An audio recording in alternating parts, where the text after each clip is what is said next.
એક સવાલ છે, શું તમારા શહેરમાં આજે પણ કોઈ ભૂખ્યો સૂઈ જાય છે? દરરોજ આપણે ગરમ ભોજન ખાઈએ છીએ,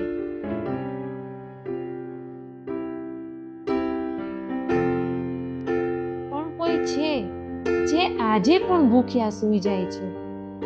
રાજકોટની ગલીઓમાં કોઈ વૃદ્ધ, કોઈ મજૂર, કોઈ બેસહારા જીવ ભૂખ સાથે લડી રહ્યા છે. પણ એ વચ્ચે એક માણસ, કોઈ કેમેરા માટે નહીં, કોઈ નામ માટે નહીં, ફક્ત સેવા માટે દરરોજ અન્નક્ષેત્ર લઈને નીકળે છે. એ છે વિશાલભાઈ ભટ્ટ.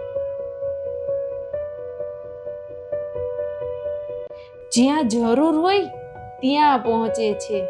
એના માટે ફક્ત આ ભોજન નથી, પણ એ છે એક આશા, એક સહારો. જ્યાં એક થાળી ખવડાવવાથી કોઈના ચહેરા પર સ્મિત આવી જાય છે. આજે પણ એ સેવા યજ્ઞ ચાલુ છે, નિસ્વાર્થ રીતે. જો સમાજમાં આવી લાગણી વધે તો કદાચ કોઈ પણ ભૂખ્યો નહીં રહે. તો ચાલો આપણે પણ આ સેવા યજ્ઞમાં જોડાઈએ.